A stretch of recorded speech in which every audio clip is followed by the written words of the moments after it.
First, live, local. This is Fox 12 Now. Welcome back to Fox 12 Now. I'm Greg Nibbler, and as you know, if you've been watching this show, we've been talking about the Oregon Charity Championship happening on Monday, October 2nd. Around 30 different nonprofits who all do amazing things for the communities here in the Northwest will be competing for some top dollar prizes in a golf tournament. But really, that's one of the things that's happening, but also it's getting the word out about all these amazing charities and what they do, and how these nonprofits, like I said, help out so many different people. So that's what we're talking about right now. We've got one of them joining us right now. We've got PCL, Partnership in Community Living, who is going to be joining us right here. Let's get that up there. And we've got Willis and Bryan, both from the organization, to join us. Appreciate both of you being here.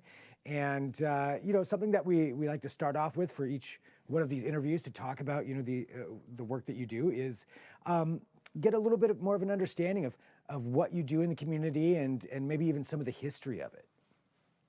Of course. Well, we were really glad to be here, Greg. Thanks for having us. PCL, Partnerships in Community Living, started in 1986. We are a nonprofit organization that serves people with intellectual and developmental disabilities through supports, advocacy, and services such as residential care, and we have a job launch program, and we also provide youth and transitional services as well.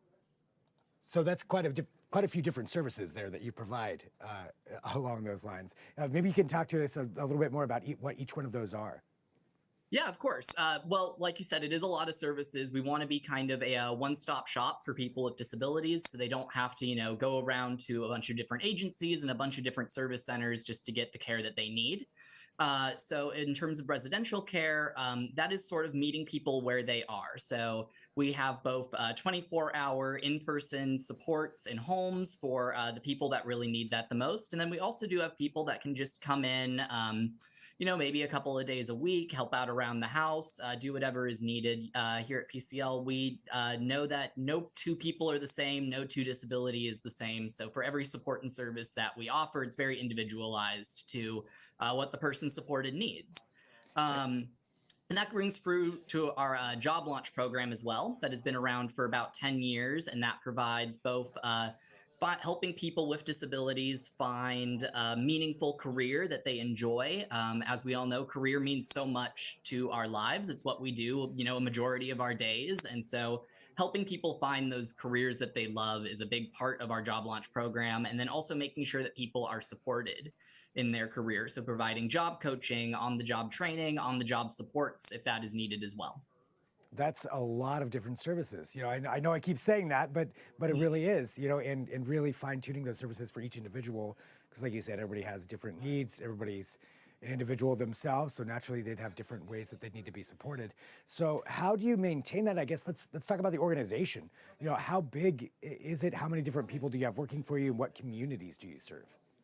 Of course. Well, we are kind of a silent giant here in the community, as we like to say. We have about 600 employees helping us do the work that we do, which, makes sense when you consider all of the things that we do to provide services for a home 24/7. That requires a lot of work. So we have a lot of direct support professionals that are the people that are in the homes every day, working with the people that we support. And we just celebrated DSP Appreciation Week, actually. So you may have been seeing stuff around about that.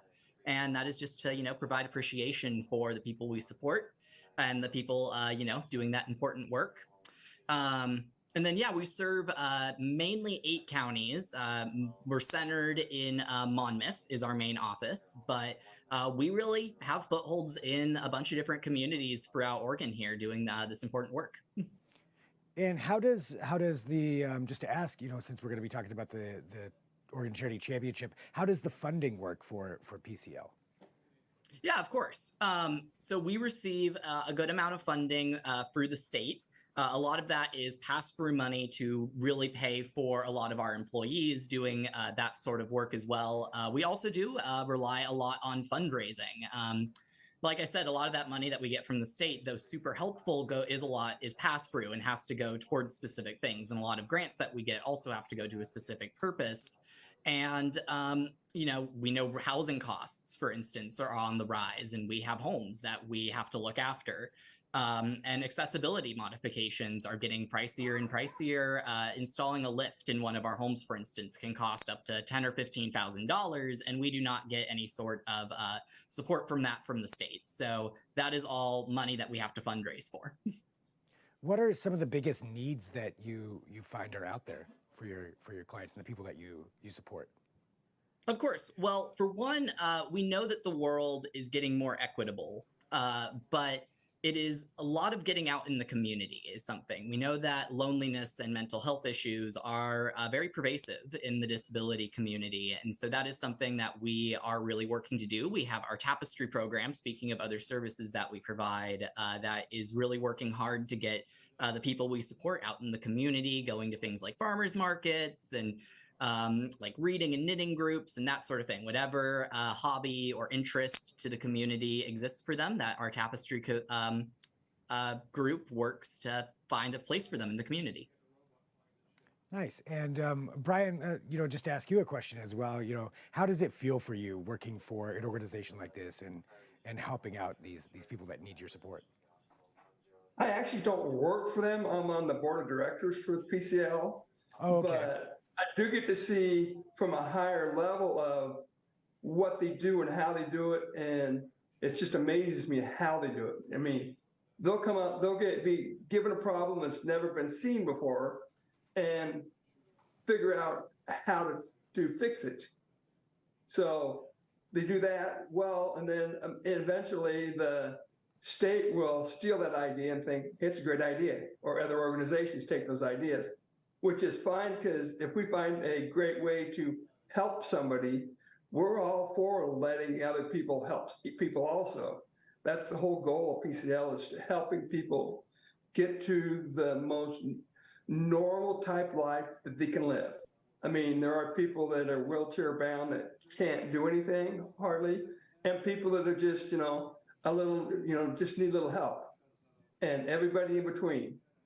You've seen some of the pictures of the people that are in wheelchairs and stuff like that. And they more or less will say, okay, what would you like to do? Somebody wanted to go to the beach. They figured out how to get that person to the ocean. We have people decided, hey, can I go to Las Vegas? Let's figure out how to go to Las Vegas. Nice. Or anything in between. They just figure things out. Great. It's just amazing. That's fantastic. And yeah, taking a look there just at some of the different people that, that you're helping out and finding those things. I love the fact that even somebody can be like, I want to go to Vegas, and you'll figure that out. So whatever that is. And exactly. And going back to they have a PCL Facebook page that only PCL people can see, and you'll see the people, they'll be at whatever casino, like anybody else, putting a quarter in the slot machine and donating the quarter to the casino. That's just what they wanted to do. Or maybe they just want to go there and go people watch. They just do what you want to do.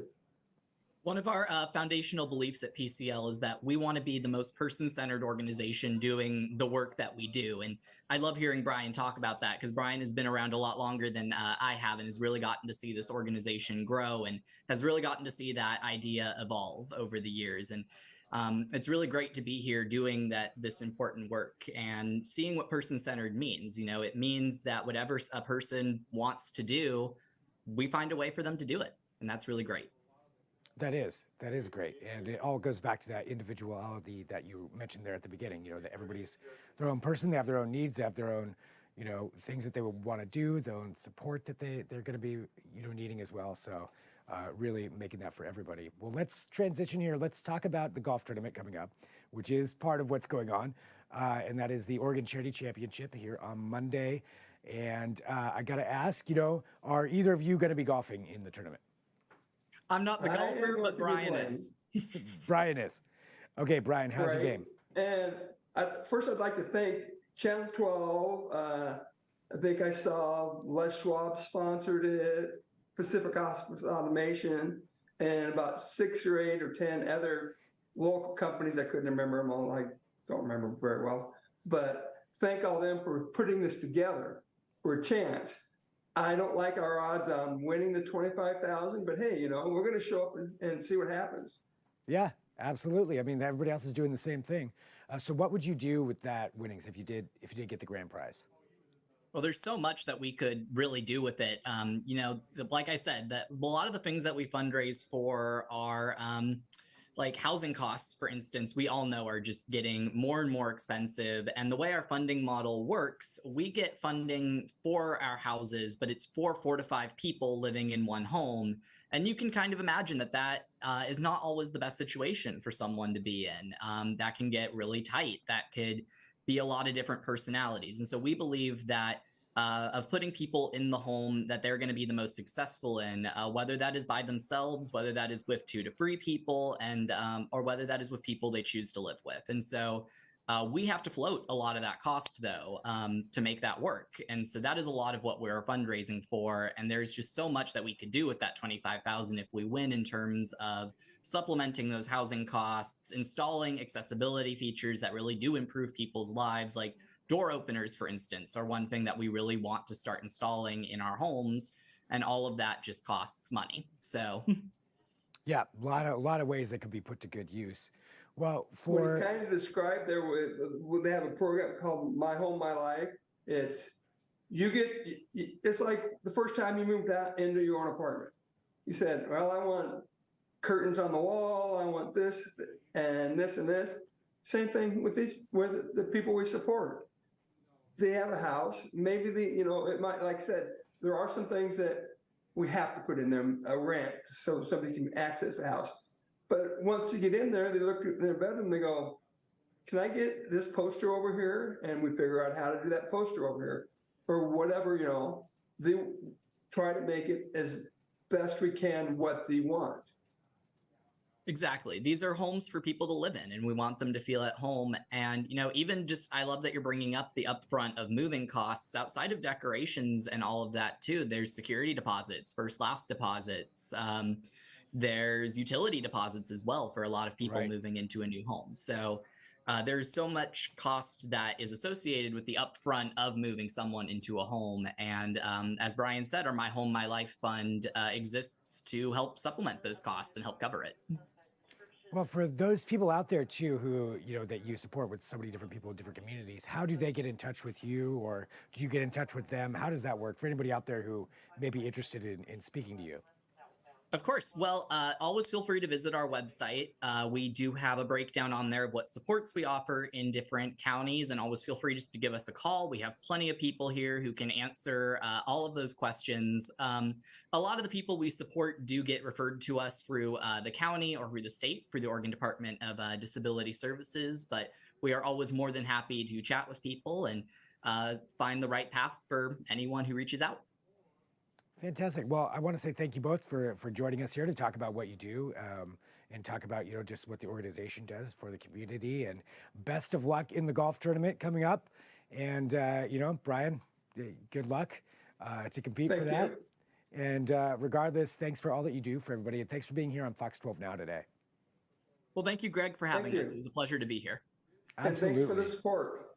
Yeah, you bet. And for everybody else that's watching right now too, again, these are part of the conversations we've been having here leading up to the golf tournament. You can watch this one again and share it from the Fox 12 Oregon YouTube channel, or you can always watch it on our app, the Fox 12 Oregon app. You can download it there and take a look at all these great organizations like PCL that are helping out so many different people in the community. We're going to sign off for right now, though, so appreciate you watching. I'm Greg Nibbler. This is Fox 12 Now. Great.